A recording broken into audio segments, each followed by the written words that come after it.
Anne, why don't we, we're having a chat right now. We're having an expert chat, but why don't we let folks in the audience in Okay. and, begin our conversation. So good afternoon, everybody. My name is David Leblang. I'm a professor of politics and a professor of public policy here at the Batten School, where I run the Global Policy Center. I am delighted to be joined by my friend, Anne Richard, who is also a colleague at the Miller Center, where she is the James R. Schlesinger Distinguished Professor. Anne, in her previous incarnation, served as Assistant Secretary of State for Population, Refugees, and Migration in the Obama administration from 2012 to 2017. And prior to that, she was Vice President of Government Relations and Advocacy for the International Rescue Committee. She spent a lot of time in and out of government and brings expertise to the table, focusing on refugees. My work is on migration, and we hope to have a fun-filled, evidence-filled, and an interesting conversation about the past, present, and future of refugees and migration. Anne and I are going to chat for a little bit and ask you all some questions to give you an opportunity to ask your questions. So there's a Q&A box at the bottom of your Zoom screen. Please feel free to ask questions using that tool, and we will integrate those questions as we move through the conversation. So Anne, I want to just start out by asking a question that students and non-students ask me all the time when I tell them I study immigration, and they ask the question, what's the difference between asylum and refugee status? How do we think about those two different designations? This is an excellent question, because I think lay people, normal, average, everyday Americans don't necessarily know the difference. Before we get to that, we wanted to use the polling technology that Zoom allows to ask those of you who are joining us. I think that we have about 19 participants right now. A couple questions related to this, and then we'll go into deep into your answers. And the first question is, when offering asylum to people asking for it at the U.S. borders, so they've walked up to the U.S. Canada or US-Mexico border, or they've managed to arrive at an airport, we should grant asylum to innocent people. So obviously not to anybody who's a criminal or would be terrorist, but to innocent people who are persecuted by their governments only, a narrow definition. That is the traditional definition. That is, people have been persecuted on the basis of their race, religion, nationality, membership in a social group, or political opinion. So think of the Cuban baseball player or the Russian ballerina during the Cold War as the people who deserve asylum. Or should we give it to people who are persecuted by their governments or threatened by criminal gangs or victims of domestic violence? This is a much broader definition that we can talk about in just a moment. Then our second question, when admitting refugees to the United States, so these are people who don't walk up to our borders, but instead are invited to come to the US because of their refugee status overseas. When admitting refugees to the United States, the top priority for admission should be, first answer, bringing the most vulnerable refugees, such as refugees with severe medical conditions or victims of torture, or LGBTQ who make a solid case that their lives are threatened at home. Second, minority religious groups, such as Christians from the Middle East. Third, people who assisted US military forces in Iraq or Afghanistan and now are threatened because they associated with those American forces. And fourth, refugees with skills who are highly likely to make contributions to the US economy. Let's give you just another few beats to think about these and give a quick answer, and then we will tally them up. Okay, Batten geniuses, we're ready to tally them. Oh, should we answer based on our own opinion in an ideal world? Yes. Yes. Your own opinion. As they're answering the question, let's just kind of talk about these definitions a little bit. So when we're talking about refugees and you say people who are invited to enter the United States, are we primarily talking about individuals who have been relocated? They've been, in some cases, displaced and they're living in refugee camps, or they've been displaced and are living in another country and then are asking the United States to admit them as refugees. Is that right? A correct Refugees and asylum seekers usually start out from the same place. Let's say they're Syrians who fled war in Syria. A refugee will be someone who has crossed the border, they fled with their fear of the Assad regime, and they are living in a neighboring country. It could be Jordan, Lebanon, parts of northern Iraq, or Turkey. Or perhaps they've gone further afield, but they are not where they want to be. They still may not feel safe or that they can really thrive living in a refugee camp in northern Jordan or living in Beirut on their own. And so they approach UNHCR and they seek resettlement in a new country. And asylum seekers get themselves to Germany or get themselves to the United States. And they come to our borders. And right now we see a lot of people from El Salvador, Honduras, and Guatemala approaching our southwestern border, but also people from Haiti, from Venezuela, from Africa will show up on our borders. And they will seek the same kind of protections from the US, but they've managed to travel on their own. Another way to do it, as we gave in that example, was to come, say, on a student visa or to come as part of a group of dignitaries visiting and then say, I don't feel safe going home again. So their starting point of fearing for their lives in the countries that they're starting can be the same. Their backstory can be quite similar. But refugees are who end up being admitted to the U.S. under the Refugee Admissions program have to apply to do that and be approved by the U.S., where asylum seekers just present themselves. Great. All right, terrific. That's really helpful as a basis for our conversation. Why don't we get to the poll answers, and then we can talk about changes or trends.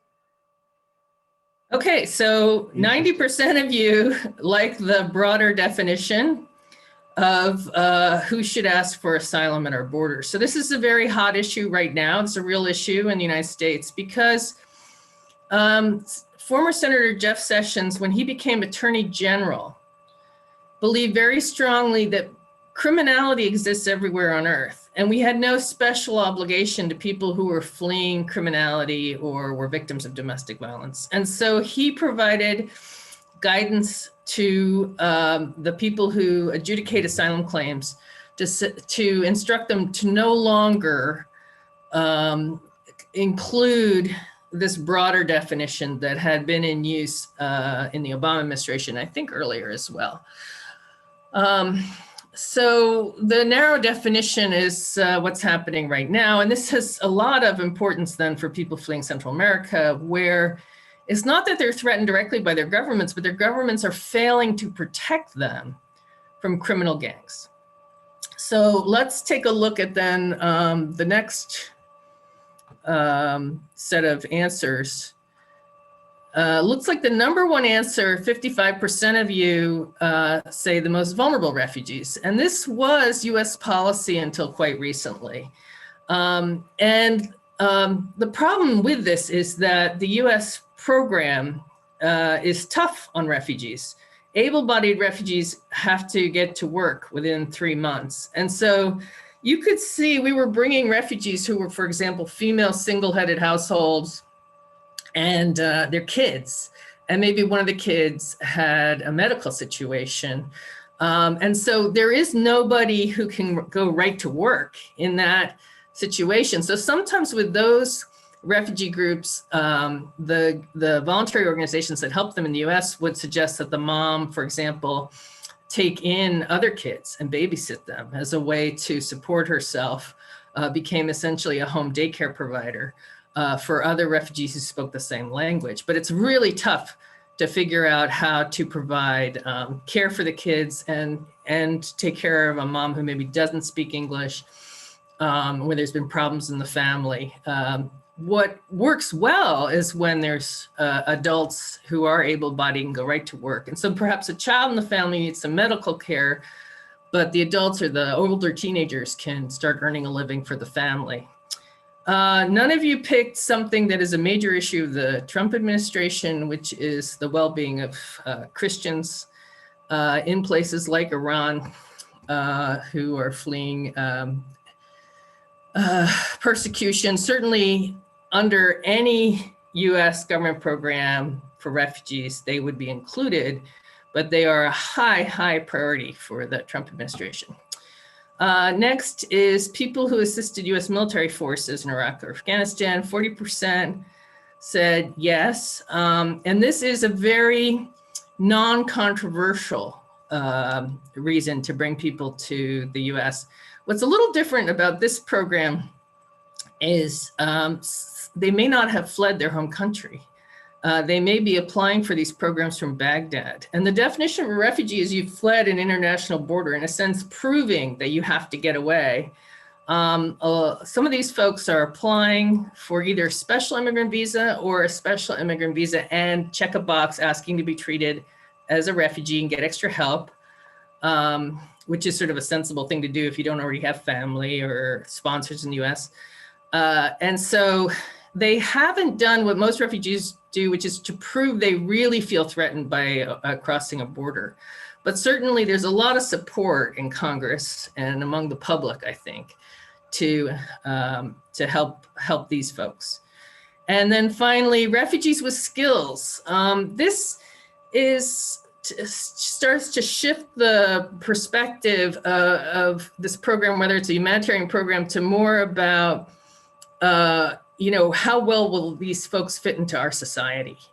And so the US hasn't made this a priority, but certainly refugees who do have skills have a higher likelihood of making the adjustment to life in the United States and earning more money than other refugees who may not speak English or may not have, or maybe coming from rural areas and don't have a lot of specialized advanced skills to offer. So this is, thank you all for taking the poll. I think that's pretty interesting. So we talked about the asylum seekers who are headed this way or are at the border. And there are three policies that Trump administration, three additional policies Trump administration has introduced that is actually keeping asylum seekers from entering right now. One is called the Migrant Protection Protocols. It's also known as Remain in Mexico, where asylum seekers approach the border, ask to be let in, their information is taken down, but then they are sent back into Mexico and told to wait their turn. So what we're finding is that when that happens, the asylum seekers are not safe in Mexico and they're not getting the help they need in Mexico. And this is a real serious issue where they're continue to be in jeopardy when they're on the wrong side of the border without any kind of resources after making that long trek towards the US border.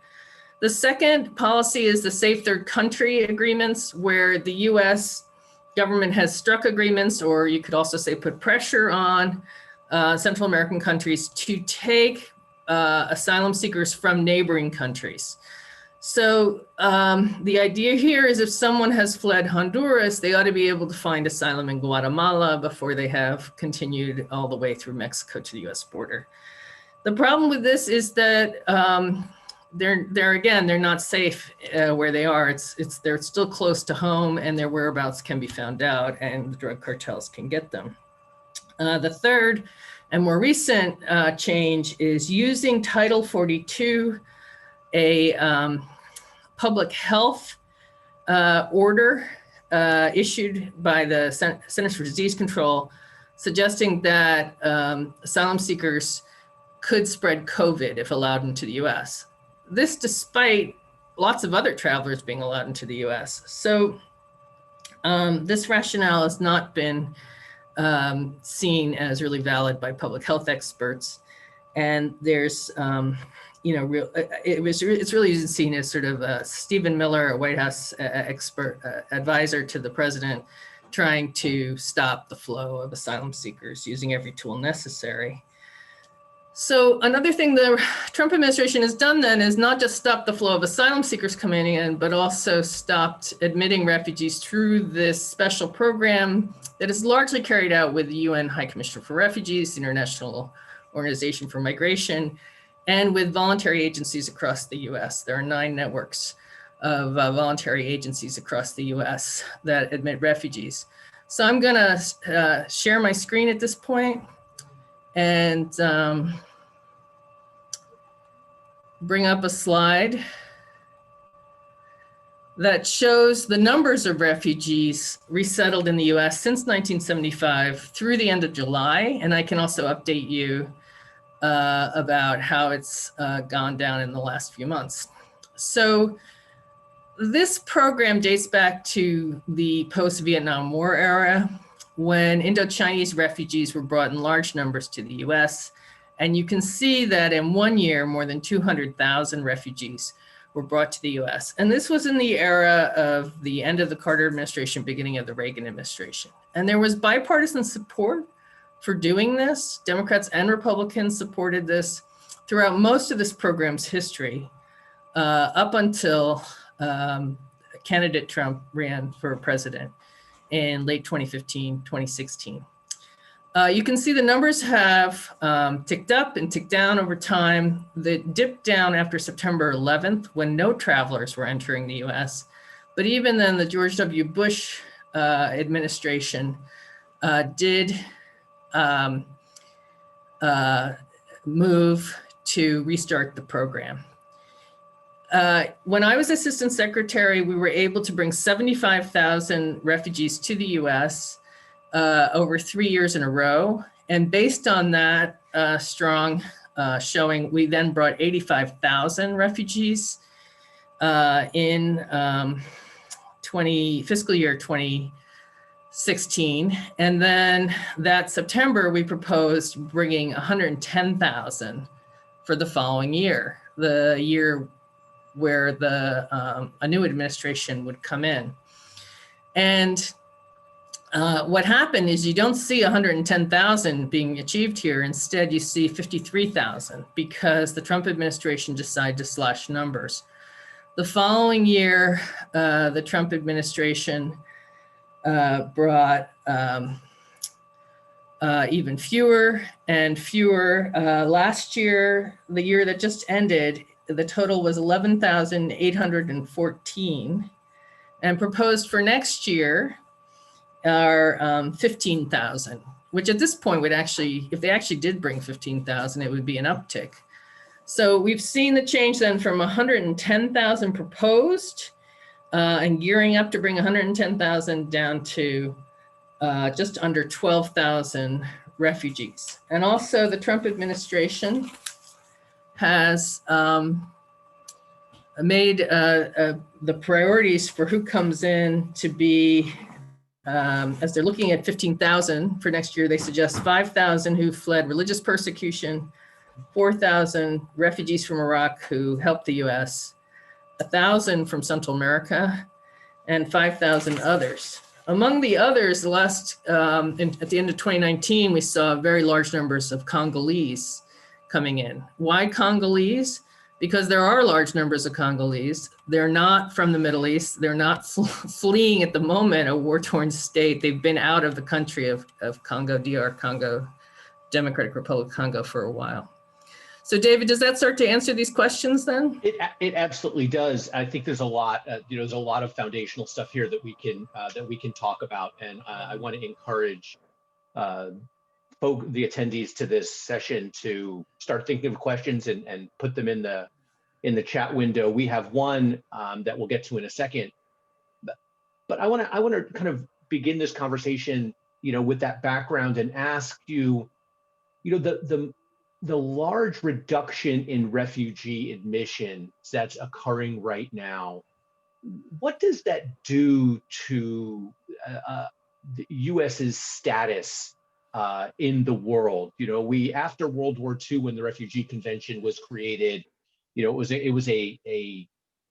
had Cold War type, strategic purposes, and the nature of refugee admissions has changed over time. From your view, and when you were in the Obama administration to now, I mean, how do you think that this change in really closing the borders impacts how the world sees the United States? That might be too much of a leading question, but I'll ask it that way anyway. When I was assistant secretary and we would go out to areas that were hosting large number of refugees, and sometimes they did it graciously and sometimes they did it begrudgingly, we could say, we want to help you do this. We want to help, provide assistance. We are the world's leader in providing assistance to and through the world's best international humanitarian organizations. So we're the top donor to UNHCR, the UN Refugee Agency, top donor to World Food Program, top donor to UNICEF. And so we would have to explain, we weren't going to write a check and hand it over to the government, but we would definitely, they would feel the impact of our involvement. And they would say to us sometimes, well, that's nice, but we have all these people here. And, you don't understand what it's like being us. And so being able to say, well, we will actually take, a small fraction of these folks and bring them to the US. And then what made the biggest impression on them was, I would say, and when they come to the US, they can stay forever. And if they take and pass a test, they can become US citizens on the same basis with the same status as I have, someone who was born in the US. And that made a big impression on them because that rarely happens overseas, that someone can just expect to come from a war-torn country and be granted citizenship in, say, 6 years. So this was a helpful discussion point to try to convince other governments of our sincerity, that if they help the refugees, we would help them. Now, I think that the Trump administration's actions helps give cover to a lot of countries like Hungary that really don't want to treat refugees and migrants particularly well and see them as a threat to their civilization. And so when they see the Trump administration pushing people back away from the border, they feel completely entitled to do that as well, even though that's going against our agreement that we entered into to offer sanctuary to refugees and asylum seekers that dates back to signing up to the 1951 Refugee Convention and its 1967 protocol. So there's been these moves, the Trump administration, as you mentioned, has moved in a direction to really, to close the borders, to make admission very difficult, even pre-COVID. What are the sorts of things, and Lucy Bassett asked this question, what are the sorts of things that you think can be undone if Biden wins? Not what should, but what could be undone in the short term versus the medium term, beyond just reversing MPP?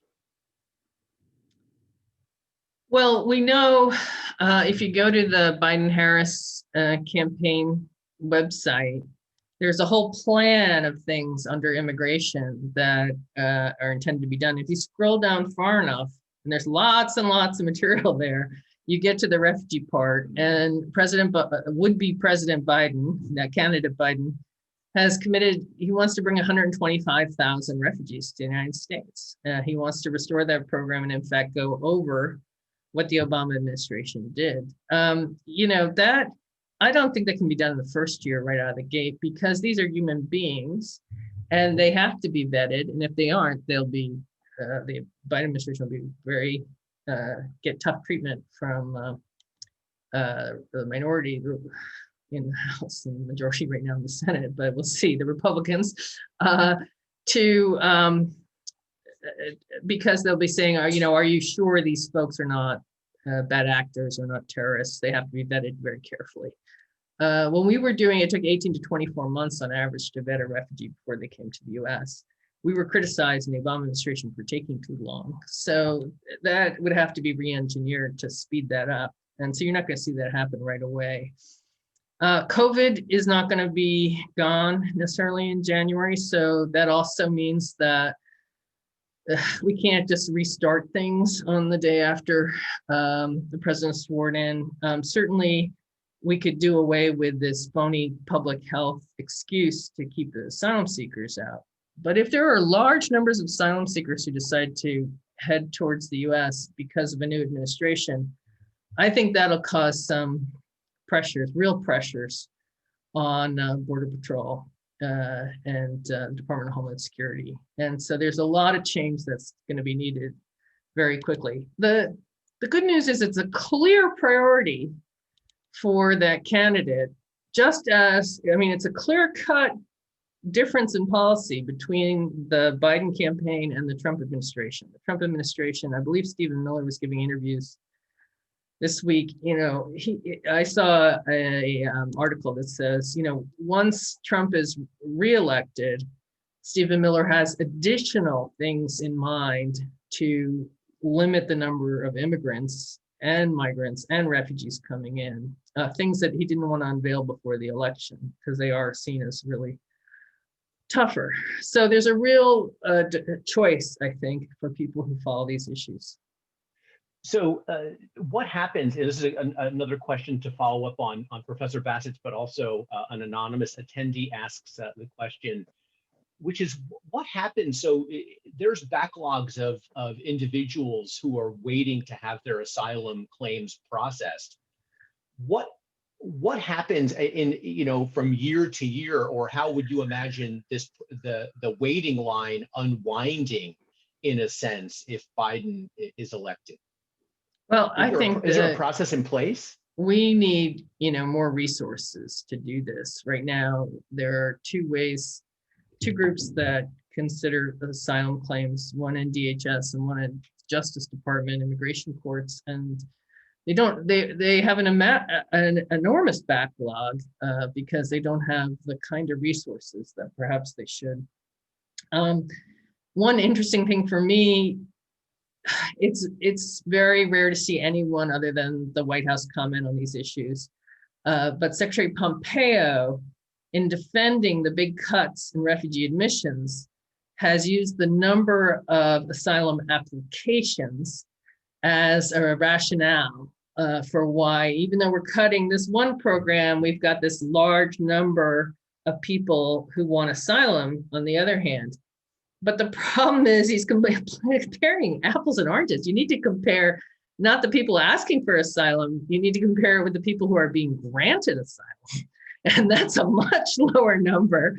And so they are using kind of creative math in defending the two programs. I mean, I give credit to Pompeo. These two programs are usually handled by two completely different sets of people. And I think they are related. They are worth talking about in the same breath, but he's using it as an excuse to bring fewer people in both programs. So, I mean, this excuse, I think that rationale, you know, the political rationale behind it is something that's always important as we think about it. And I think it also speaks to something that you mentioned in your first poll question when it asks about, you know, who should, you know, your question was normative. Who should gain protection? Is it people who are persecuted by their governments or people who feel threatened as a result of gang violence or criminal behavior? Christine Mahoney, who's a professor in the Batten School, asked a question that's related to this, and it has to do with the responsibility to protect that came into humanitarian discussion and parlance in the Cartagena Declaration. And it seemed like that language was gaining traction at least up through 2015 with the Syrian crisis. It's hard to say, you know, with Syria, but also with COVID, is that language, is that turn towards responsibility to protect? Do you think that that's over? Even with a change in U.S. administration? I think Do you think there's political will? Syria was seen as a real test of it, because responsibility to protect in the first instance belongs to the government uh, of that nation whose own people feel threatened. And so the first responsibility for taking care of Syrians lies with the Assad regime. Now, they have failed to do that for people who are opponents of the regime or perceived as opponents of the regime or live in places where they're seen as a majority of opponents to the regime. And so this is why people flee, is their own government is not able to protect them. And so it's only when that's clear that the international community then has a responsibility to step in. And in fact, we should be helping governments to protect their own people, but that's tough for the U.S. to do with Assad right now. And so the international community has not stepped in to rescue those folks. Instead, the international community has been quite divided on who should prevail in the civil war in Syria. United going against ISIS, but not united in dealing with the Assad regime, where you have Russia and Iran supporting Assad, and you have Western governments in the US supporting the opponents of the regime up to a point. And so we were talking to some of your students last night, and they were talking about regrets coming out of the Obama administration. I think that the fact that the Syria situation continues and is so difficult, and there haven't been solutions that have really resolved the issue for ordinary Syrians who are fleeing for their lives, is a major regret coming, for me personally, coming out of the Obama administration. Was there, so within that context, I'm wondering if you can reflect on what you saw and how you thought about the first border crisis of this decade, the unaccompanied minors that were coming across in, gosh, was it 2014? It seems That's like right. It seems like forever ago.